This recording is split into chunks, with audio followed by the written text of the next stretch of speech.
Welcome to Running the Show, a podcast exploring the intersection of running and business. We're going to return in this episode to a roundtable session. It's going to be Evan, Emma, and myself talking about winners of the weekend as it relates to that marathon trials that just happened in Orlando. So we'll talk about a few things on the periphery of that and share our thoughts about whether it's athlete or brand or organizing structure, who came out on top and who needs a little bit more work. Enjoy.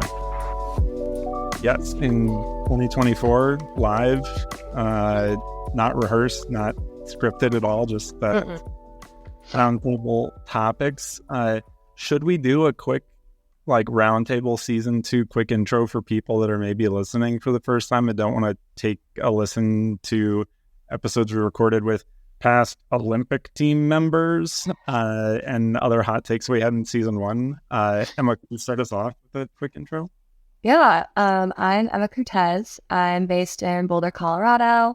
I am a director at a preschool, and then very early in the morning, I run and do workouts before I go to that job.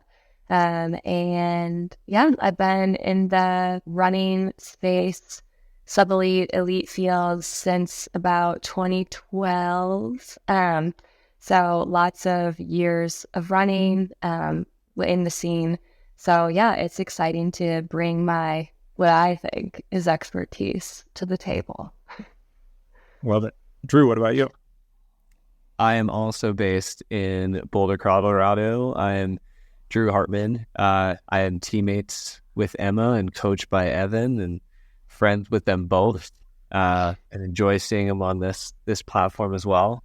I've been working in the running industry since 2017 with Tracksmith mainly, and had the fortune of being able to travel around and make some friends across brands and across industries as well. So I hope to bring that insight to discussions that we have.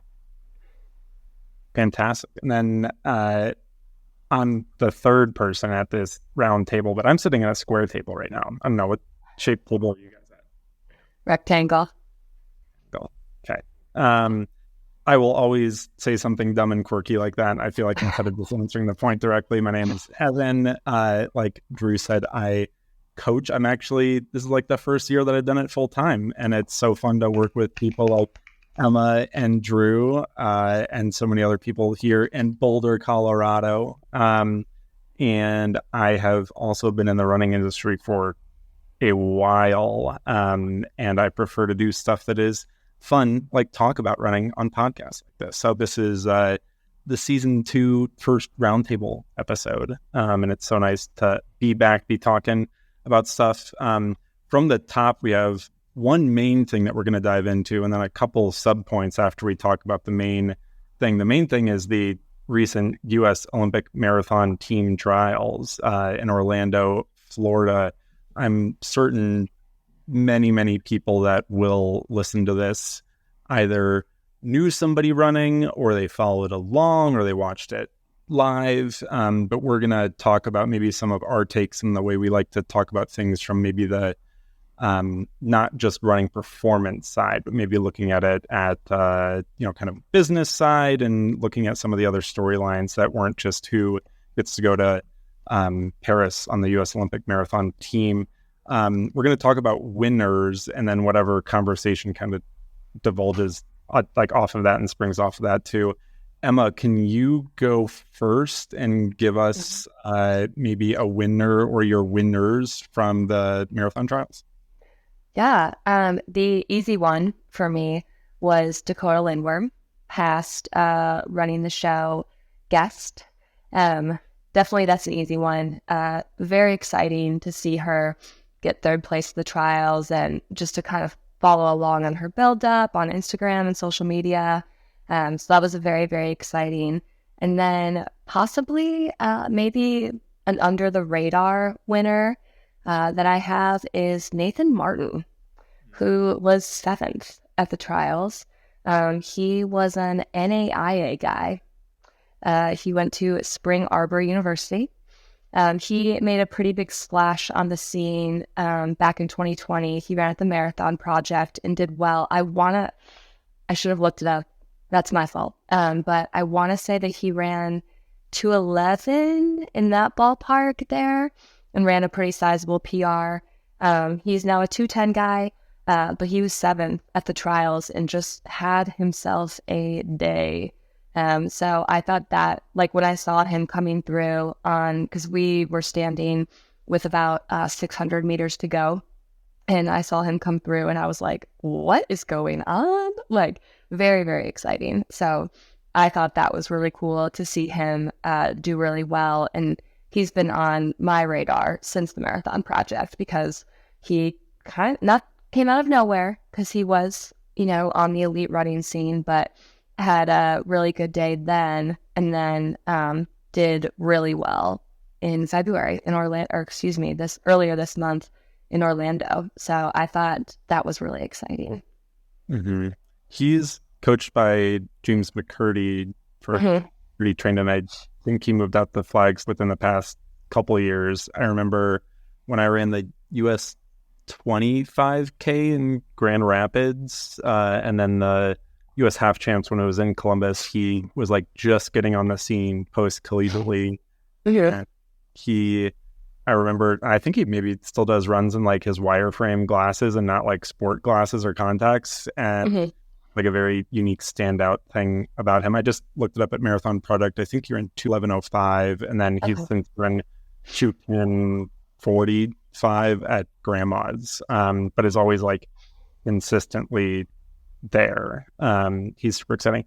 Dakota Lindworm, she was a past guest. She logs 130 miles a week. She moved on to Orlando, I think, the day after Thanksgiving, I think it was, sometime in November, December time, to prep for stuff. What do you guys think about that? She represents Team USA Minnesota, or Minnesota Distance Elite. Minnesota Distance Elite now, yeah. What do you guys think of maybe that amount of going all in versus doing like another heat camp, like actually moving down there for months and months ahead of time? I mean, it paid off. It did. It worked. Yeah. What do you think, I guess, about a winter in a cold climate versus a winter in a climate like Florida, when your trials are at 10 a.m. start time in a pretty hot conditions? Do you think it is worth it for everybody to do it, or does it pay off only if you're like a trials contender? That's a good question. What's your take about it? Drew, you go first. Well, I guess something with like that, we saw so many people going into the trials trying to replicate the conditions that they would find in Orlando, and doing it through a variety of means, right? Everything from the Amazon, the Amazon like sauna suit to like go for that, right? Like sweat it out, get warm, like the age old layering technique of just going like really hard in the paint at what you're wearing. And then you have, the CJ Albertsons of the world creating boiled water, steam rooms on a treadmill with chicken lamps. So North all of the other things that were everything short of moving down to that area. But I think something that comes to mind for me is when you move down there, when, let's say, Dakota moves from Minnesota down to Orlando for the sake of getting that humidity or like the just acclimation to those conditions.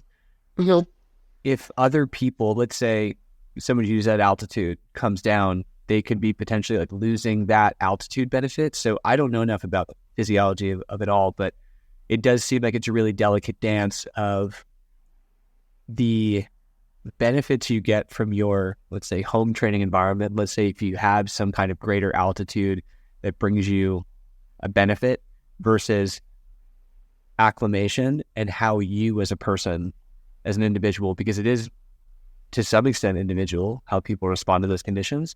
So I'm really glad it worked out for Dakota.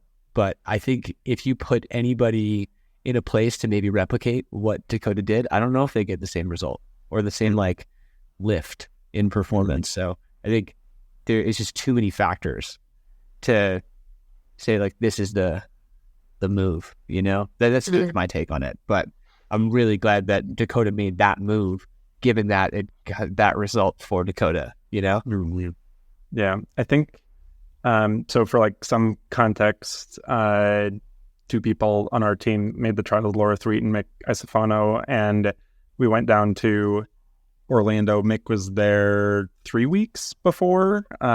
He lives up in Netherlands, and they get even snowier, colder weather than we get in Boulder. And Laura went 2 weeks before, and I went 10 days before with them. And we had kind of, outside of just talking about watching the latest Queer Eye season and like binging all the Netflix, like we talked about, you know, in the routine of going down to Florida, you focus on just running, but it means you focus on just running and you lose that home environment. And like, what's the right trade-off to, like, when we got to Orlando, it was actually like 45 degrees some of the mornings, and they actually had to like wait till later in the morning to go until it was like a little bit more comfortable, warmer temperature. And so it was almost like a weird backwards sort of thing. I saw an article talking about an interview with Emily Sisson, and she said that the last month before everything, she had to say no to hanging out with anybody just for fear of like getting sick and getting out of the routine. And that's like the thing you miss in that buildup. Like, you might be going for heat training, you might be going to Florida for the last couple months of your build, but you're losing that at-home environment. You're losing some things that might fill up your cup from that emotional or support side, all to think about running and just run every day. And that's almost like a hard thing people don't talk about, Drew. Exactly like you were saying, there's the physiological benefit maybe of doing some heat training. I see not slipping and sliding on the ice and snow in Minnesota as a huge driver after Thanksgiving. And then I remember Mick booked his flight as soon as there were like, we got a cold snap when it was like negative 20 degrees, negative 30 degrees with the wind chill. And as soon as that popped up in the forecast, it was like, nope, we're not playing around with that. We're not risking that. And so that's like almost the trade-off anytime for a future cycle. If it's winter and you're running an early spring marathon, do you go to warm weather conditions with make sure you don't tweak your back or like slip and fall on ice and stuff versus just get heat training? Because it ended up not being super, super hot at the start, but then by the end of race day, as most people saw, it was rough and it was sunny. And the people that trained the best were able to train the best because they also did some heat training and warm weather environment training too. What other thoughts do you guys have, I guess, on that maybe sort of general subject? I guess I have one thing that relates to Dakota, so I can pause if we're talking about training environment. I guess the only other thing I have to add to the training environment change and stimulus is I do wonder if it just really depends on the person, right? Because if you are the kind of person who is more of like a social butterfly and gets their cup full from interacting with teammates and, you know, having more of a social life, and then you kind of go into this, you know, monk-like training camp to get heat acclimated, I wonder if that plays a bigger role then, you know, I don't like, it's just hard, right? Because you're like, oh, you're not getting quite the same social stimulus as you would, and you're out of your routine and you're actually creating a new routine, right? Because like you were saying with Laura and Mick, they're typically working out at, you know, 7 here in Boulder. And then they're creating this new routine where it's like, oh, well, we wake up and we gotta wait till like 10:30 to go do a workout. So then you're trying to figure out, well, what do I do in these couple hours? Like, when do I eat? Like, do I sleep in? You know, and you're creating this whole new routine. And I just wonder if like the emotional and mental toll of creating these new routines is too much for some people. And so it's just easier for them to stay back at, you know, base camp and just continue in the same routine, just so they don't have that mental strain.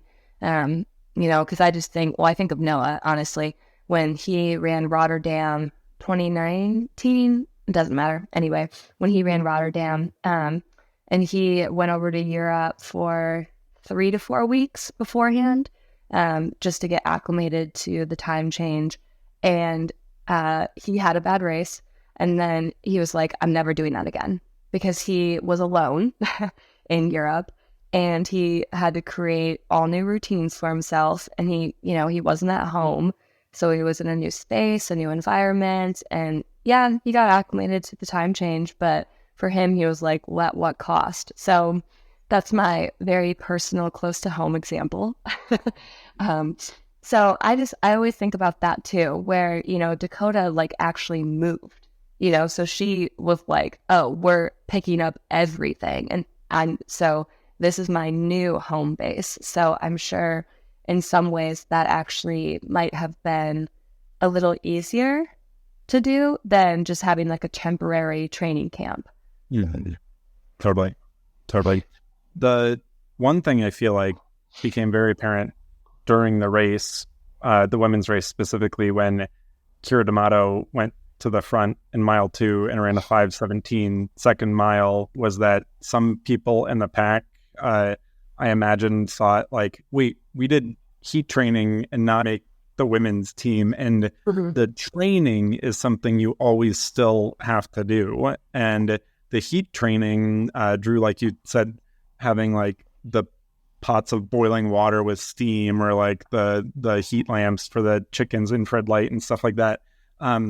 Those are always things like that. Maybe PubMed and like research papers say like this offers some net benefit in a laboratory setting, but still having the capability to finish a marathon and actually race a marathon too. That's always that factor that will always be there on race day too. And that is something that when you talk about a thing like Atlanta, everybody talked about how hilly Atlanta was going to be. And so people did hill training where it's like, you have to do training, and you have to be in the best shape of your life and like ready to go on race day too. And that is a thing that might get glossed over sometimes if we focus just so much on heat training and wearing more layers and stuff like that too. So I agree with your winners at Marathon Project, Emma, but I think the talk about like, is it worth it to actually like pick up and move? It's worth it for some people, but then for other people, they just did what they normally do and they still did just as well too. Well, I think about too, I mean, I know I said I just had one point, but I think about too the people who are more in that like on like the cusp and maybe don't have a sponsorship, who are like, hey, I'm going to put all my eggs in this basket and I'm actually going to take like a leave of absence from work, from like my full-time job to, because I'm right there. I'm on the cusp of possibly making the team, who knows how well I can do, or maybe I'm going to do well enough to actually secure a sponsorship, where those people come to mind for me, where I'm like, man, you are gambling a lot to be like, okay, yep, I'm going to take a leave of absence for a month from work. And I'm going to go down to Florida and I'm going to train and, really put everything all in. And I'm sure that a lot of people would come away from that situation and say, oh yeah, it was worth it because I did everything that I possibly could to, try my best. And, no stone was left unturned. I'm sure that that's probably the majority of people would say that. But that's who I think of, where I'm like, man, like, lost wages, and then you're in like a different environment. And it just, yeah, I don't know. It can be really tricky. Totally. Drew, can you give us your winner or winners from the trials? Yeah, speaking of gamble, my winner of the trials is a brand. Sorry. So speaking of winners of the trials, I landed on a brand more so than an individual, just because there's so many stories that relate to the athletes. It's almost hard for me to pick somebody who's like a clear winner. So my winner is Hoka of the weekend, and the reason why I wrote a paper about this because I was like, I need to put these thoughts down and actually like organize them. The plain objective facts is that Hoka came nowhere near the podium on the weekend on either side, but put copious amounts of resources into creating experiences that connected the brand, the product, the athletes and team, and the fans better, in my opinion, than any other brand on the ground in Orlando. They were able to marry this weekend with the launch of their new super shoe, the Cielo X1, and partnered with City Mag, and they had an experiential cafe that was like Uber branded. Like there was even also a friend of the pod, right? Catherine in Rome Creative Studio. They even created a bulletin board of like that you would find in a cafe that were all branded things, like Lost Super Shoe, like call this number thing. They had that experience. They had a separate fly lab that was devoted to the technology of the shoe, and people were in jumpsuits, like as if they were in a lab environment, showing you all this stuff. They had multiple shakeouts in retail establishments, and then also from like their things. They blanketed social media that weekend, both from branded content and then from like paid content as well as related to the shoe. It was so comprehensive that like the one caveat to this winner is this is buying your way in to being a winner in my mind, right? Because they did an amazing job. And there's no doubt in my mind that was like a minimum $500,000 investment for a weekend across all platforms, like potentially up to $1 million. So that is my caveat. With that. I agree. I actually screenshotted and like saved and put in an album for like advertising inspo. The billboard you're talking about, or like the board where people put thumbtacks, and like the amount of personalization. We should post it on the Instagram and repost it. It is so crazy creative to do something like that, but then also have your Hoka pro athletes like Chrissy Gear and Luis Grijalva show up with an apron and actually like serve coffee to people, and like to go above and beyond and do that, and like do the coverage with cities. It is so different than like Brooks had their Hyperion Hype House, like 3 sets of like stores, and they put flags everywhere, and that was like good for getting attention and stuff. But the experiential thing, I totally agree, was insane. I've never seen anything like it, and so creative and like thought out. The only miss that I see from my perspective is you said the Cielo X1, the new super shoe, it was not on the World Athletics approved list for their elite athletes to wear. And I am curious if that is something that was like internally discussed, like they want to launch it, but maybe the athletes want to stick with whatever shoes that they're used to wearing, like the Rocket X2 and like the shoes that they know they can wear. But like every coach, agent, athlete got an email with all the World Athletics approved shoes, and there were a bunch of shoes that were marked as a February 3 start date, and Hoka was missing the Cielo X1. And they were like, you don't even need to name it. You just need to say, we have a shoe. It can be called testing model, whatever. You just have to like get it on the list. And it was missing. And I feel like that is a oversight, and it could be intentional based on how much stuff they put into everything else. But to not have any athletes representing the shoe during the biggest race every 4 years, I feel like is a miss, but it also could be intentionally planned, and it was never supposed to be out too. So the athletes weren't wearing it, but you could wear it if you ran the fastest time around Lake Eola on Strava for that week and win a pair of the shoes. And I thought that was cool, but to have the athletes not actually wear the brand new super shoe seemed like a miss to me. Yeah, like you would like the A+ situation for the weekend for that brand is somebody on the podium in that shoe. That was like, that's missing, right?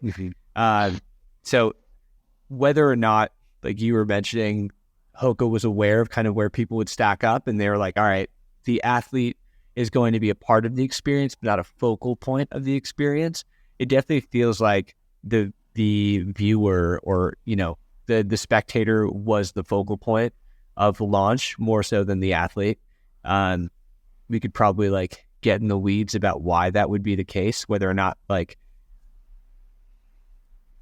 brand wanted to fully invest in like team relationships that might not be around for a long-term type of thing, or certain athletes that haven't been around or racing enough to have enough like juice. So it was kind of leveraging this idea of like the professional as an abstract concept through NAZ Elite, and bringing in their athletes and being like, see, they're pros. And you might not know who Luis is or Chrissy Gear or, any of the content they put out about Kellen Taylor, Steph Rothstein, right? But that was like more of an abstraction of like professional experience versus this is what you can do spectator in this weekend, and then creating like a ton of FOMO in a way. Totally. Emma, any thoughts about Hoka? Did you go to the cafe while you were down there? I actually didn't. I did hear really good things. And then Logan, one of our teammates and another guy that Evan coaches, was trying to convince me to do the Legiola challenge. He's like, you could do it. And I'm like, but I only have this many miles on my schedule. I'm not supposed to run an all-out mile. And he's like, you can just do it. I won't tell anyone. And so, but I thought that was pretty cool, just like how much they really put into like creating experiences for the spectators and everybody who was down there. Yeah, totally. Drew, any other winners from the trials for you? That was mainly my focal point, was just thinking about that. Cool. My winners, and it is more, I like how we all took this prompt very differently. My winners, it is the change in storytelling around athletes from 2020 until now. It was so easy to feel up to date with athletes' buildups, whether you follow somebody on Strava or social media, or you watch any amount of YouTube channels. The amount of behind the scenes workouts that people got to see and how much storytelling there was as an increase compared to last trials, I feel like is a significant display of serious intention for people to tell stories. So whether there were, people in the Tracksmith amateur support program in 2020, you, like Emma, you were in it. Drew, you obviously know all the details about it. The change this year, though, the number of emails I've gotten and the number of social media posts where the change of getting a free kit and like bags of coffee and Tracksmith gear versus having housing a week and a half out and like a scripted experience, that change in itself is something to admire. Bandit sponsored 9 athletes leading into it, and they flew to each one of those athletes' training locations and did a behind the scenes video. One of the videos just happened to overlap with Connor Mance and Clayton Young as one of their final tune-up workouts. And that would be like a dream to be able to have that 4 years ago. That would be totally unheard of. You'd have to be Flow Track or a like very different experience 4 years ago compared to what it is now. But the sheer amount of video content and also storytelling, generally content about people heading into the trials, was so much more. And I feel like that is a huge win for the sport, to be able to have people to be able to share who they are as people and tell the stories outside of just what their splits are on race day, too. So I'm really pumped about LA 2028 and to have like a domestic Olympic Games and see how there's been a huge shift from the past 4 years. The next 4 years, like it just seems like the norm now, but 4 years from now to be able to have even more creative storytelling, interest in the humans behind the performance, is something I love to see. I think the other like concept of winners is the honestly like the favorites to make the team on both men's and women's side, like calling your shot kind of big and like putting your nose in it and just going for it. We really only recognize the people that finish in the top three because they stay in the race, and there were a lot of people that ended up dropping or not reaching their goals, and also kind of talked a game of saying they were going to go after it and they were going to go on 2:0, sub 2:08 pace, and never did. And we only really recognize the people that finished top three. But for Clayton Young, Connor Mance to be able to say like, we're going to go do it and we feel so confident, that is like by definition, like sticking to what you're going to do. But also Emily Sisson just being so confident going to the front, people that were confident in themselves. I feel like that is another point outside of just like, the storytelling side. People that are winners on the day are people that went for it, called their shot, stuck in it, and they ended up doing really, really well. Do you guys have thoughts about either of those points? I have a question for you, Evan, to get your take on this. Because I agree, like, in 2020, I mean, a biased audience, but when the amateur support program from Tracksmith launched, it turned a lot of heads in focusing on the masses who are not being necessarily resourced or like recognized by brands in the sport. I'm very happy and proud that program has like continued to grow and to be in this new chapter as well. I also think it's good for the sport, for other brands to enter the space and do similar things, but there are differences in approaches, right? So Tracksmith had 80 athletes there at the trials this year. So just crazy percentage wise, because if you look at the numbers versus like percentage of market share in a sales perspective, you're like, that does not match up at all in any way, shape, or form. Super cool. But the banded approach, right, which like I also think is really worth noting, that you mentioned as well, is to go deeper instead of wider, right? It's 9 athletes, like potentially providing more to those 9 athletes from a resource perspective, because they chose to take the dollars and go and drill down, as opposed to just cast the net and say like everyone should get this, right? And there's validity and credit to both. When we look towards the 28 trials in LA, right, there's always the opportunity for other brands to get involved and to either, go after either one of these models. There's a brand that might not even exist yet that does something that's a little like noteworthy by the time. It's a long time till we have those trials. But the question in itself, by a long roundabout way of getting there, is, do you think by the time we get to the 28 trials, do you think more brands are going to go the route of casting the net and saying, we want to recognize the masses. The masses are the focus of this program. Or do you think more brands will take this, still recognizing like the amateur athlete, right? Somebody who's not, let's say somebody who's potentially outside of that top 10 from the seeding perspective going in, but saying like, we're going to work with fewer people, but in a more deeper context for storytelling and resources and content that comes out of it. Do you think that we're moving in one direction or another? Or if one is like potentially more valuable in your mind? Yeah, it's a good question. If I could make any predictions, it would be maybe the rate of expansion of both. Like a brand might favor casting a wider net, and another brand, because it aligns with their core principles, might go deeper and like hiring some people on board and like actually paying them a wage and covering their health insurance, right? They could go deep. The program that I didn't bring up, Emma, I would like you to maybe recall a little bit about the Nike Dreamweaver program that got announced 2 days before. And because I feel like that net was very wide and they went deep. They like invited people to Nike campus and they gave people so many prototypes, and they actually ended up signing Gabby Rooker to a pro contract as part of that program.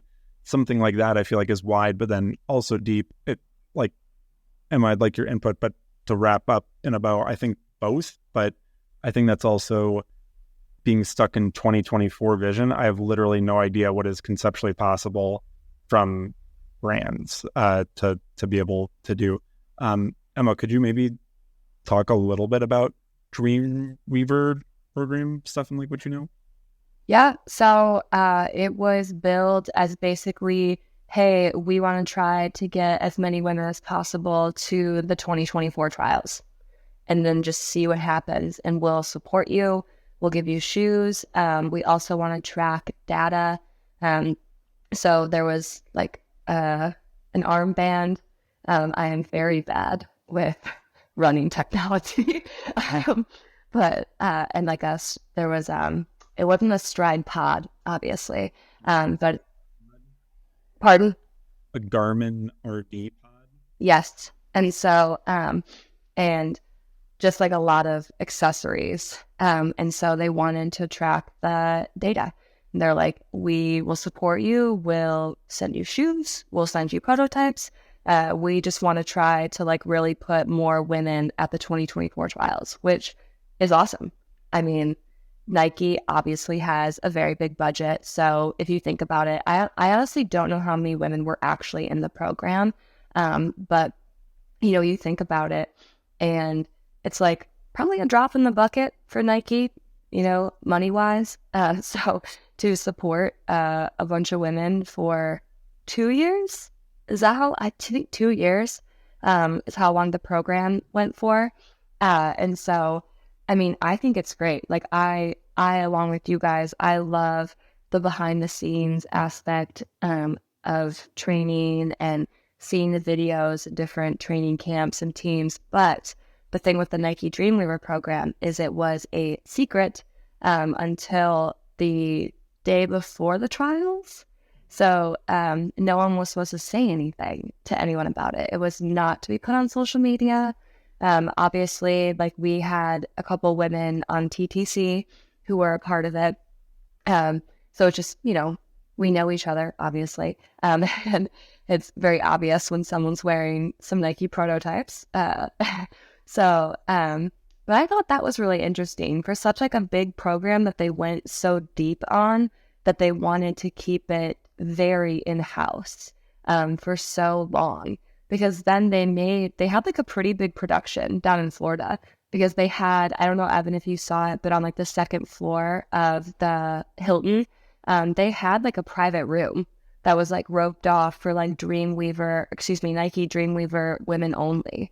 And so they had like their own hospitality suite and they were out in full force. So I thought that was really cool. I really, really liked the program. Obviously, I'm always going to be behind any sort of incentive program to get more women on the line at any kind of race. But yeah, I just thought it was interesting that they did not do any advertisement whatsoever until the day before. I seriously, I think it was like February 2nd where people were allowed to say, hey, thank you, Nike.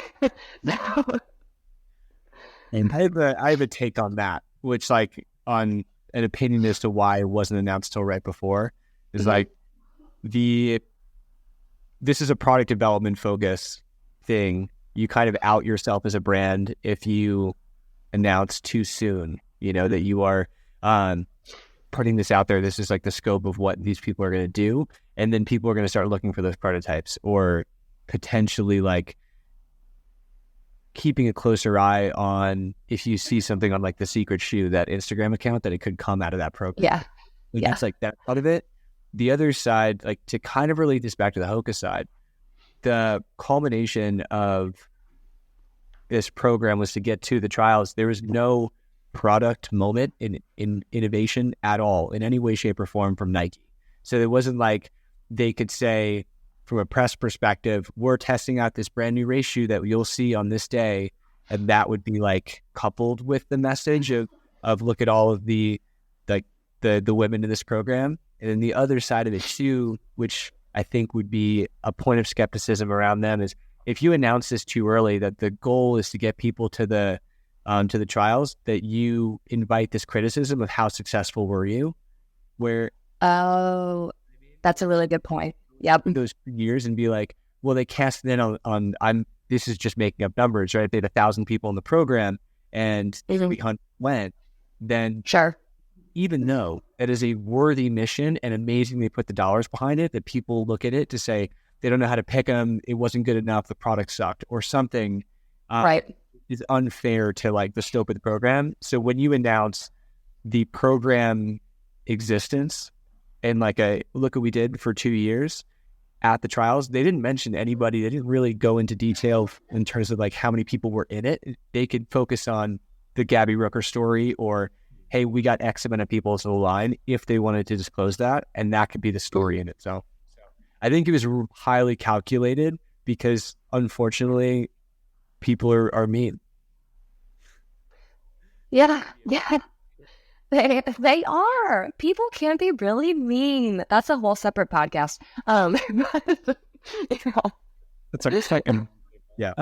I totally agree, and I think that there is a lot of validity maybe in that approach of the grand design of the whole program is to put a really big initiative in tracking women's specific running data, which has been historically extremely glossed over in any published studies. And there's a very real difference with published studies and an in-lab approach versus a in the real world. And how do people train? How do people report how they're feeling? How do people respond to shoes? How do we actually take in all this normal real world data without having sampling bias and changing the results by trying to shape it in a certain way? And so to be able to actually get through years of that is accelerating the, like, I imagine the actual existing real world women's running data before that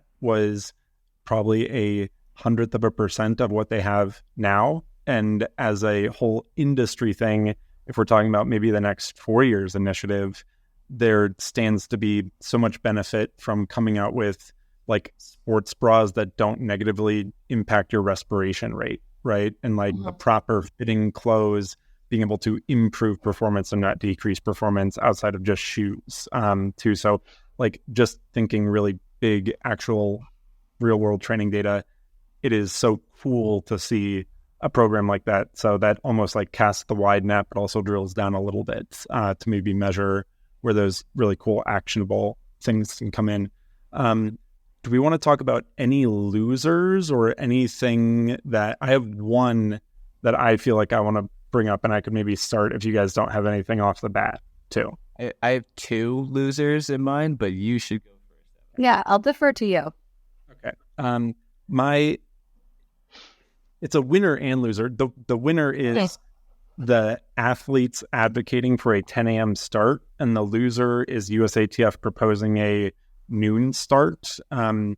Being at the finish line at 12 p.m. when the men were finishing, and even later than that when people were finishing for like the next hour, that was like, it was a serious scenario. And watching people like collapse normally at the end of a fair weather marathon, the athletes were so right on the day. Like if there was the weather that Orlando was having the week before, or like it was seasonable, I feel like there would have been maybe justification to cater towards a later start time and riskier conditions. The athletes were totally right standing up for it. It was absolutely miserable. And I was just walking around to not be able to find any shade, like in the athlete village afterwards too. Like I cannot imagine being out there 2 hours later and having started 2 hours later than the proposal. The loser in my mind too is having USATF having the final say about things. So the athletes were right in having the time change. I saw some rumblings about people, maybe a couple other sports writers afterwards, saying that the trials should move to a selection basis, like other athletics administrations across the world do. And that means that you select just the favorites. And sometimes that works out okay, but you have to also recognize that the marathon trials are a U.S. marathon championship, and it's also a place for all these stories to get told. And if you lose that race, you lose all of the potential for race day to happen. And the loser in my mind is having a national governing body just calling all the shots and not having proper athlete representation and athletes standing up for what they think is right. And so the winner was the 10 a.m. start time. Ideally, if it was like 7 a.m., people would have run much faster. Oh, yeah.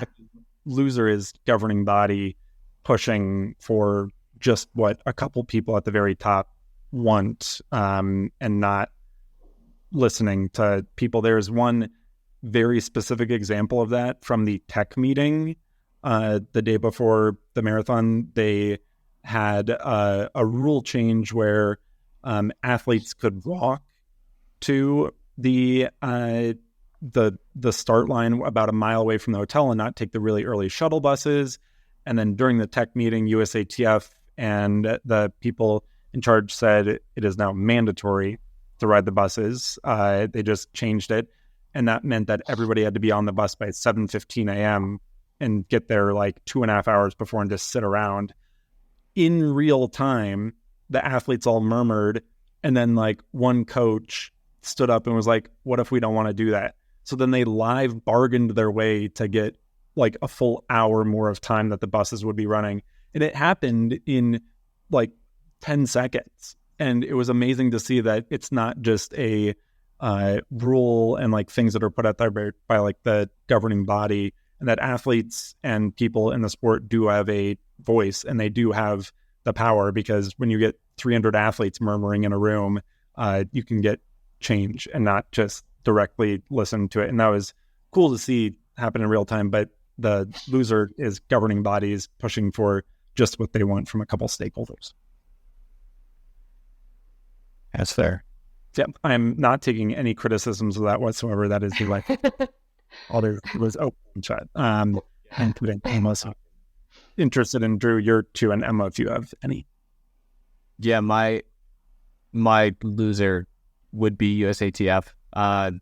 Just loser because of the way they controlled the message, and in addition to their decision making around this, I think largely their inaction at various stages allowed for everyone to make the conclusion for them. Oh, it must be a TV time solution. It must be an NBC thing. And then for there to be a public letter from the athletes that goes out, and then there's, a delay in terms of response. It did make USATF seem very inflexible towards the athletes, which is just not a great look for them as a governing body. And yeah, I think there just could have been more done to control the message in addition to their decision making, just to get ahead of this any inflexibility or get ahead of this concept that they don't care about the athlete. Like, of course, they have to make decisions that do favor the athlete's health and safety, but they also have to do enough to communicate that publicly to make everyone else understand that as well. So that's kind of like my short yes end to what you were saying, Evan, for sure. And this isn't a clear, like this second one isn't like a clear loser. It's like, man, I just wish we had more. So let's say an area of opportunity, and this also falls on the brand focus as well. I think the brand that felt the most quiet to me was On. Yes. The thing that's kind of a head scratcher to me, let's just say it's more confusion and curiosity, is I think it's no one here is a stranger to the fact that the way that On spends their money is just, it's ambitious. They're spending a lot of money with experiential things, with club and crews and athletes. And yes, I understand that the majority of the money they're spending is in the direction of, let's say, track and field athletes. This is going to an Olympic cycle. They're investing in that. I can totally understand that sports marketing side of things. I can totally understand that a majority of their shoes have been, let's say, co-opted in like a fashion or activewear space. So maybe not the premier marathon carbon plated racer that other shoes or other companies are putting out. But for all of the resources they have, for them to be quiet kind of, to me, felt like they were proving some people right, this was an opportunity for them to take aim at other brands potentially, to make sure their shoe is seen in a certain light, to make sure that they have athletes who are doing certain things, getting people in the shoe, kind of taking a page out of the Hoka book of connecting spectator to product in a very meaningful way at a weekend where you have a captive audience. And whether that's through like user-generated content or paid social, it's felt like a miss for me, because I know they signed an athlete like the week of trials who had a 209 thing. I don't know what happened to that athlete because there's no storytelling on that person. Yeah, they just had like the Instagram post and that was it. I don't even think it was on. I think like Sidious posted it. Correct.